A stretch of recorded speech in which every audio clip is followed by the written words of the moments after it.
كمين مفاجئ على مطاعم مصر الجزء الثاني. للي ما يعرفش السلسله دي عباره عن ايه هشرحها لكم في السريع. في سلسله كمين مفاجئ بجيب اكتر حاجات عجبتني في المطاعم اللي صورتها من المطعم، اللي رحت لهم هناك وعملت لهم طلعه من المطعم وصورت من هناك، وبجيبه اعمل عليه كمين مفاجئ في البيت علشان اشوف كان في اي فرق بين اللي نزل لي في المطعم وبين اللي جالي في البيت ولا لا. يعني لما شافوا الكاميرا اهتموا اكتر، خدموا الاوردر اكتر، زودوا حاجات ما بتنزلش، ولا اللي جالي هناك هو اللي بيجي للناس في الدليفري. فسالتكم ايه اكتر مطاعم عايزين نعمل لها كمين مفاجئ، واخترت منهم 5 مطاعم وجبتهم النهارده عشان نعمل لهم كمين مفاجئ. فتعالوا بقى نشوف هيطلعوا لوكس ويعدوا من الكمين ولا هنسحب الرخص ونعلم عليهم. فمن غير رغي كتير يلا بينا.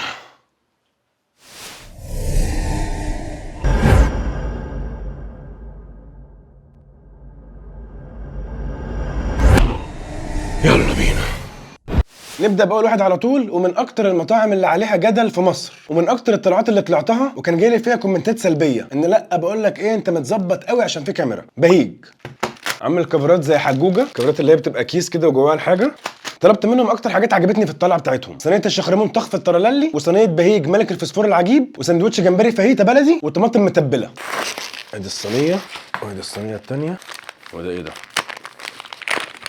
يعني يا رب ايه ده؟ الحقوا، ده سندوتش الجمبري. ده بيهرجوا، ده ما كانش كده خالص. ده مبدئيا بقى سندوتش الجمبري ما كانش كده خالص في الفرع. بانه هيبقى كمين جامد، في ناس كتير هتسحب رخاصه النهارده.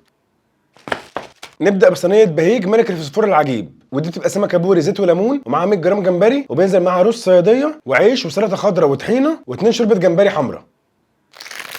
نفتح الكفر كده، الجلافز وقع جواها عادي، نفس الكفر بتاع حجوجه بالظبط زي ما قلت لكم، برده 3 في 1 ده. نبدا بصينيه بهيج ملك الفسفور العجيب، السمكه اللي قلت لكم عليها البوري، صوص ابيض بالبطاطس، حاطين معاها جندفلي جمبري 1 2 3 4 حبايات جمبري، صوص وايت كريمه غنيه الصراحه، يعني مش شايف فرق بينها وبين المطعم. كاليماري، صوص الابيض حلو قوي، غني وحلو جدا. ندخل حبه بطاطس كده حلو قوي قوي. نخش بقى على البوري، نفتح كده. السمكه ناعمه قوي، مستويه حلو جدا، متبله حلوه قوي كمان. فلا اول بند ده يعدي وبجداره، مش شايف فرق بينه وبين المطعم الصراحه، لا حجم ولا طعم ولا كميه ولا اي حاجه. ندوق الشوربه الحمراء دي، ستاندرد عاديه، بس تتبيلتها مش احسن حاجه، يعني مش مظبطه قوي. رز صياديه، مع العلم برضو ان لازم تاخدوا بالكم من حاجه: الطلعات اللي عملتها من فتره معظم الناس دلوقتي غلت اسعارها عنها بكتير وقللت الحجم كمان، فده لازم نحطه في الحسبان.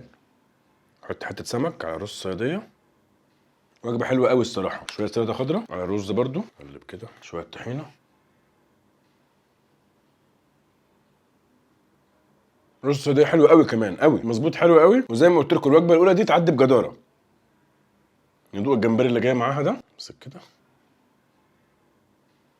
وجبه حلوه قوي قوي قوي قوي، وما زلت عند رايي انصحكم بيها جدا، هتتبسطوا قوي. نخش على صينيه الشخرمون طخف الترللي. دي صينيه الشخرمون طخف الترللي بتبقى سمكتين بوري سنجاري بالصلصه الحمراء مفروشه على رز صياديه مع جمبري وصوابع كابوريا. ودي برضو للامانه انا مش شايف فرق كبير في الاحجام، غير ان الصينيه بتاعت المطعم كان حجمها كبير، انما ككميه شايف ان هي نفس السمكتين الكبار، نفس السي فود المرشوش معاها، نفس الرز، مش شايف فرق كبير يعني. ودي ما بينزلش معاها حاجه غير صينيه بهيج، دي بتنزل زي ما هي كده بس، حق حبيب ربنا زي ما انتم عارفين. نبدا بالرز، رز متبهر حلو قوي قوي، وحاطين معاه شبت فطعمه اجمد كمان من اللي جات في صينيه بهيج، حلو قوي. انا كده في السي فود المرمي معاها ده جمبري كابوريا ستيكس، حلو قوي. نخش بقى على السمكيه نفسها، لان دي في طلعتهم عجبتني اكتر من التانيه من بهيج، والاسماك عموما عنده عجبتني اكتر من الجمبري. السمك دايب ذوبان، يعني كريمه قشطه بلدي كده، تحفه تحفه تحفه، وتقريبا نفس الحجم بالظبط كسمكه ونفس الخدمه بتاعت الاوردر. فالوجبتين عدوا الصراحه. عاش بهيج، عاش بهيج يا جامد. نخش بقى على اللي قلت لكم ممكن اروح لهم مخصوص عشانها: طماطم متبله، دي ب 15 جنيه مع صينيه الشخرمون كده، ده شكلها كده.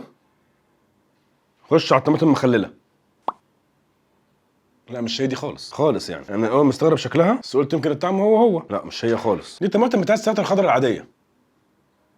نو صدمتني، نو نو نو خالص. ماشي، يبقى كده بندين اللي هو الصينيتين، وبند لا اللي هو الطماطم المتبله. نخش على اخر واحد بقى اللي برضه هيبقى لا بالمناسبه، يعني سندوتش الجمبري فاهيتا، اهو ده اللي يتقال عليه يمهل ولا يهمل.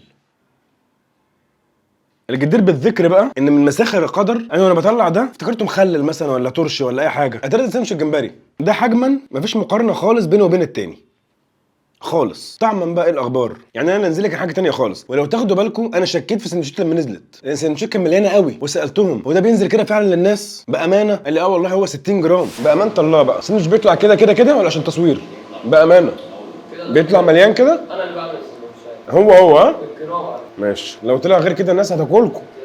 بس على فكره هو انا بنطبق الرغيف تمام، بس ده كان لسه جاي طازه دلوقتي، فتحتوا لي على طول. فانا ده العيش ده كبير فانا اللي بقى سندوتشات، وانا اللي عامل جوه بالطرق. تسلم ايدك، حلو قوي. قلت افتح الرغيف عشان ما يبقاش كبير وايه والحجم صغير. فاهم يبقى مظبوط على قد الحجم. انما هو بيطلع كده؟ لا هو الجرام 60 جرام. هل هم غيروه بقى من ساعتها لغايه دلوقتي كحجما، ولا هو كان مظبطني؟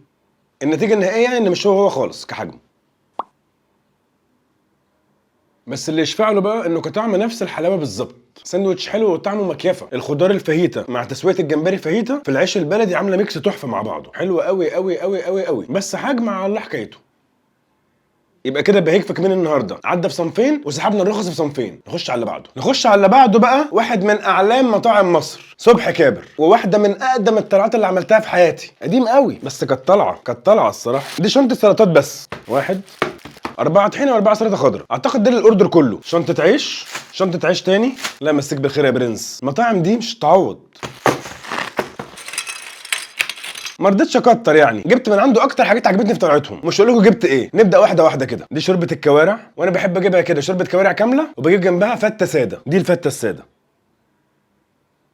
ونحط على بعضه بقى. وطبعا اللي فاكر طلعتهم هيبقى فاكر ان انا قلت لكم ان صبحي كابر بيعمل واحده من اجمد شوربه الكوارع في مصر، والفته بتاعته رهيبه. فنبدا بالشوربه، برده مليانه كوارع، مش شايفها يعني قليله. ندوق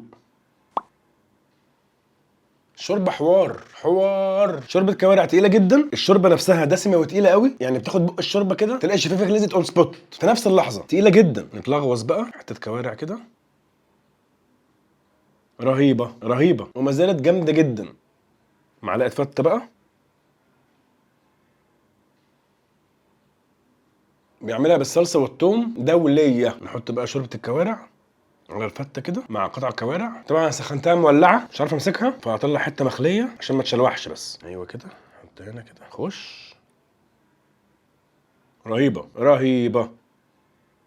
الكوارع عنده بيضه قوي ونضيفه قوي، متنضفه كويس جدا، ما فيهاش شعر ولا الكلام العيان ده. صبحي كابر برضو واحد من اكبر مطاعم الشرق في مصر، مكيفه وعدى جدا في الكمين. نخش على اللي بعده بقى. ربع مشكل بالليه، ده بيبقى كبده وكلاوي وقلوب ومخاصي ومتشوحين بالليه وبينزلوا على رغيف بلدي كده. ننقنق بقى كبده،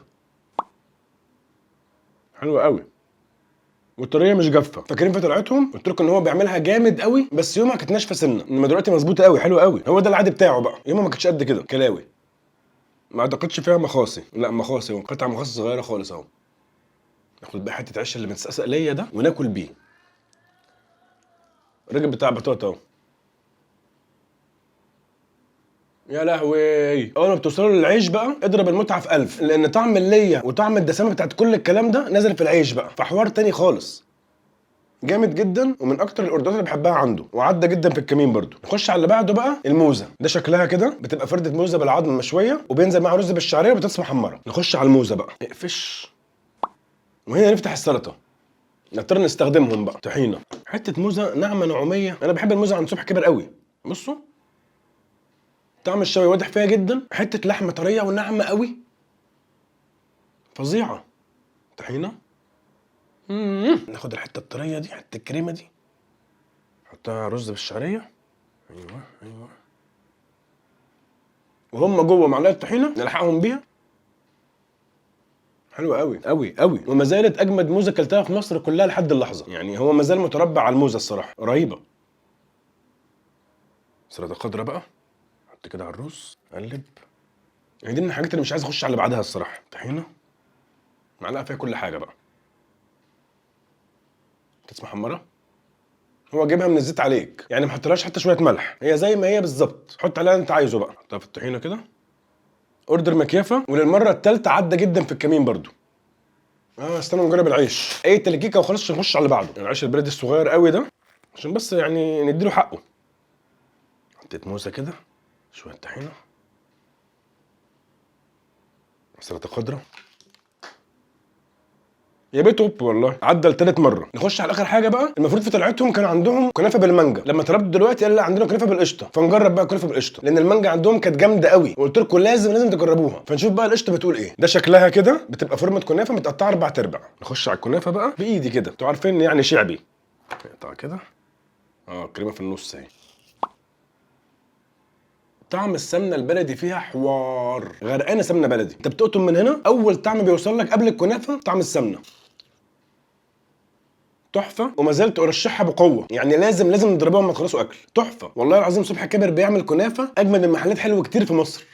تحفه. والاول مره من اول الحلقه مطعم يعدي في الاختبارات كلها، هو عدى من الكمان كلها. الراجل رخص يعني يمشي فيها كده على صدره. نخش على اللي بعده بقى. اخر طلعه عملناها على الاطلاق باستويسي، لان باستويسي جت لي كومنتات منه ناس بتقول لي على فكره في الدليفري غير كده، الراجل موجب معاك جامد. اسكت، جبته في كمان مفاجاه على طول. وش مناديل. وباستويسي جبت من عنده 3 مكرونه، واحده مكرونه فرن، واحده صوص ابيض، واحده صوص احمر. والحلو الجامد بتاعهم في الاخر. نبدا بمكرونه فرن، دي اكتر نوع باستا فرن عجبتني عندهم. باستا فرن بالكريسبي تشيكن، فراخ المقليه. نبدا بالباستا فرن، تقريبا نفس الحاجه بالظبط.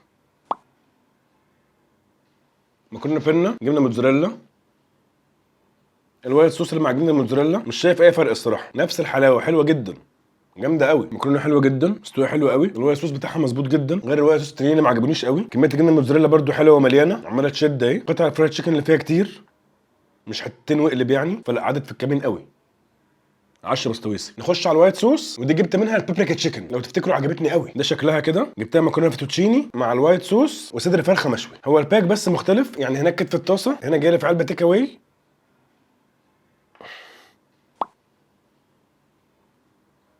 وايت صوص تقيل برضو، كتير وتقيل. شرايح فراخ على الوش، وصوص البابريكا ده حلو، عاجبني من هناك، فجامده برضو. بس ايه متعته اكتر؟ لا في المطعم متعتها احلى، بس طلع سخنه كده غير لما تسخنها في البيت تاني وبتاع.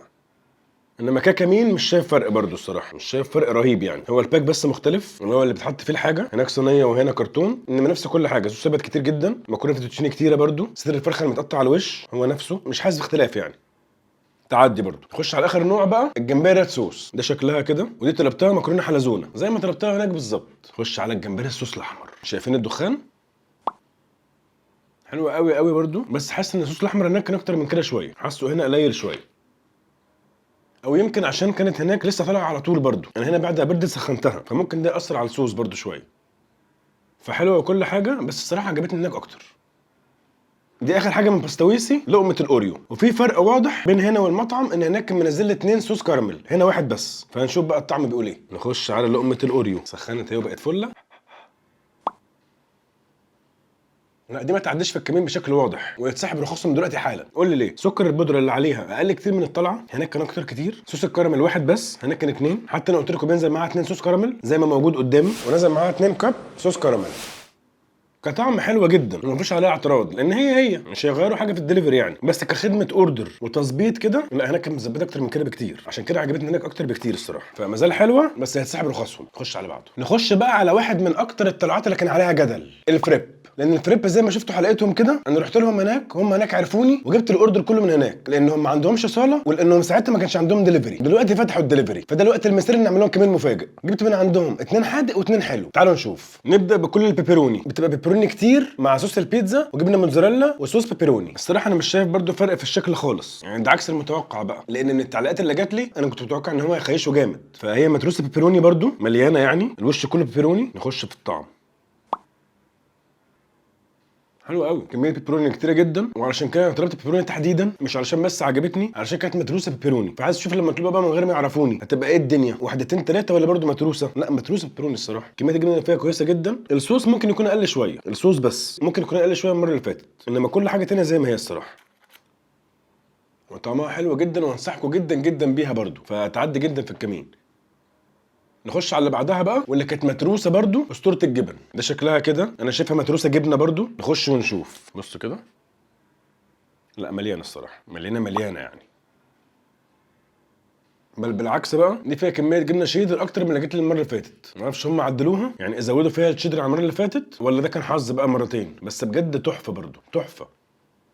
ودي حاجه عكس المتوقع قوي، لان انا كنت متخيل ان بجد هيخيشوا جامد الفريب. متروسه جامد الصراحه، وطعمها حلو قوي. وبرده لسه عند رايي انصحكم جدا جدا بيها، رهيبه دوليه. نخش على الحلو بتاعهم بقى. نخش على الفستقيه فريرو، دي بتبقى محشيه رز بلبن وبتبقى نصين، نص بالفريرو الشي ونص بالفستقيه والشوكليت شيبس البيضه. اعتقد برده نفس الشكل بالظبط، مفيش اي فرق في اي حاجه يعني. هنشوف الطعم بقى. نبدا بالفستقيه عشان نحل بالرشيه. ناخد حته كده من على الطرف. حلوه مش وحشه، بس نفس التعليق برضو ان الصوص الفستقيه عندهم مش احسن حاجه، وللاسف لسه ما سمعوش كلامي وعملوها كلها روشيه لسه. نخش على النص الروشيه، رز بلبن شوكولاته فريرو روشيه. رهيبه والله يا اخي، رهيبه والله. قطع بندق كامله على شوكولاته الروشيه مع قطعه الفريب المحشيه رز بلبن، حوار كبير قوي والله، رهيبه. نخش على اخر واحده، بندقيه بالكرواسون. بتبقى فريب حلو محشي كرواسون بالبندق مع بسكوت اوريو وقطع بندق وشوكولاته بيضه وقطع شوكولاته. نخش على البندقيه بالكرواسون، نسحب واحده من النص كده، قطع الكرواسون من جوه اهي. كل اللي علقوا على طلعه الكريب يكتبوا لهم في التعليقات احنا ظلمناكم، لانهم عدوا بجداره الصراحه. وانا من كتر التعليقات دي كنت متاكد، مش شاكك بنسبه كبيره، لا انا داخل متاكد ان انا هجيبهم في الكمين هيخيشوا، فدي سمه بالنسبه لي الصراحه يعني. عاش والله ينور الصراحه. نخش على اللي بعده بقى، واكتر كومنت جاب لايكات في السؤال بتاع انهي مطعم عايزين نعمل له كمين. حجوجه. وحجوجه هو اكتر مطعم انا عملت له طلعات في حياتي، هو المطعم الوحيد اللي انا عملت له 3 طلعات ما عملتهاش في حياتي قبل كده، وحبايبي قوي، بس الكومنتات كان لها راي تاني وعشان كده جبته في الكمين. فنفتح ونشوف. دي لوحه ضاني بالورق عنب، شوربه كوارع، طاجن رز معمر بالقشطه، حواوشي ضاني. ودي اكتر حاجات بتعجبني في حجوجه، غير المشويات طبعا، بس المشويات لو جبتها يبقى هي ده وزنه وبيتحط على الفحم، مش هيفرق في حاجه تصوير عن مش تصوير. نبدا بشوربه الكوارع. دي شوربه الكوارع بتاعتهم بيعملوها بالطشه زي الملوخيه كده بالدقه. نبدا بالكوارع. كوارع بعد فريب حلو. الشوربه حلوه قوي قوي، فيها طشه الثوم كده غريبه وحلوه جدا. كوارع كمان بيضه نضيفه قوي، طعمها حلو قوي الصراحه، جميله يعني. بس كشوربه خفيفه شويه، مش تقيله ودسمه كده زي كابر اتقل. نخش على المعمر بالقشطه. ده شكل المعمر بتاعهم كده، ودي القشطه الخارجيه اللي جايه معاه. حطها عليه كده من الوش. شويه القشطه اللي هنا دول تقريبا زي المطعم. شوف بقى المعمر نفسه بيبقى دسم وطعم السمنه فيه فظيع. خد بقى ايه من على الوش كده القشطه.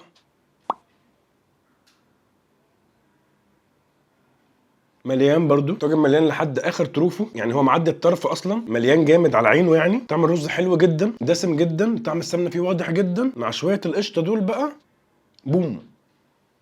اعتقد بس الفرق الوحيد ان القشطه هناك اكتر شويه من هنا، انما طعما تحفه، مفيش فرق خالص. نخش على اخر حاجه قبل المين ايفنت بقى، الحواوشي الضاني. ده شكله كده.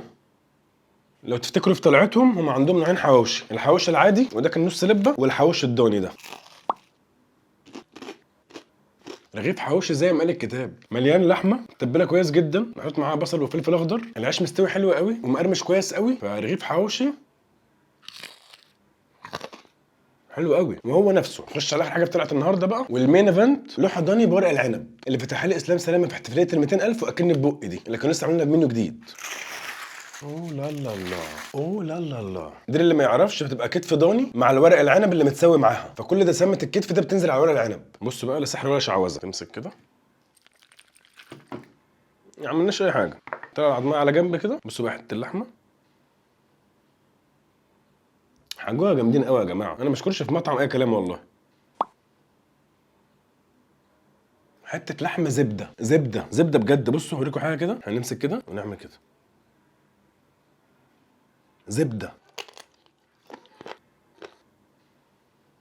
من اهم اختراعاتهم اللوحه الضاني دي، حلوه حلاوه رهيبه. حته الدهن اللي على اللحمه دي كمان بقى، يا شفا ودواء، حاجه ده له بشرايين وقتي. رهيبه والله رهيبه. ندوب ورق العنب اللي شارب من كل ده، شارب تسويه كل ده، فما يبقاش طعم ورق عنب عادي. حجوجه زيهم زي صبحي كابر، معلقين الرخصه على صدرهم كده وعدوا من الكمين باشا. تعالوا لكم خلاصه خلاويص. اقول لكم بقى الخلاصه، احنا عملنا النهارده كمين على 5 مطاعم، 3 مطاعم عدوا من الكمين باشا، حاطين رجل على رجل كده، ماسكين رخصهم على صدرهم وبشوات كبار. حجوجه، صبحي كابر، والغريب بالنسبه لي والمفاجاه الفريب. 3 مطاعم دول عدوا من الكمين بشوات. في مطعمين خيشوا في حاجات وحاجات لا. بهيج خيش في الطماطم المخلله والساندوتش، وعدى باشا في الصينيتين، الشخرمان تحفه الترللي وبهيج ملك الفسفور العجيب، دول اللي عدى فيهم باشا. باستويسي بقى اخر طلعاتي. المكرونات كلها بشكل عام اتبسطت منها في المطعم اكتر، ده كان بساط. وككميه مش عارف احكم عليها قوي، ممكن المونتاج يحددها اكتر لما احط الاثنين جنب بعض، بس حاسس ان كصوص كانت الدنيا مخدومه هناك اكتر. واللي خايش فيه جامد لقمه الاوريو، كانت مخدومه في المطعم اكتر بكتير كصوص وكسكر بودره. ودي كده خلاصه الخلاصه.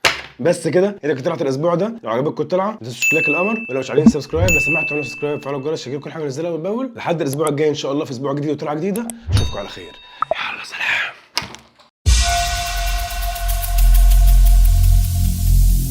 Every single day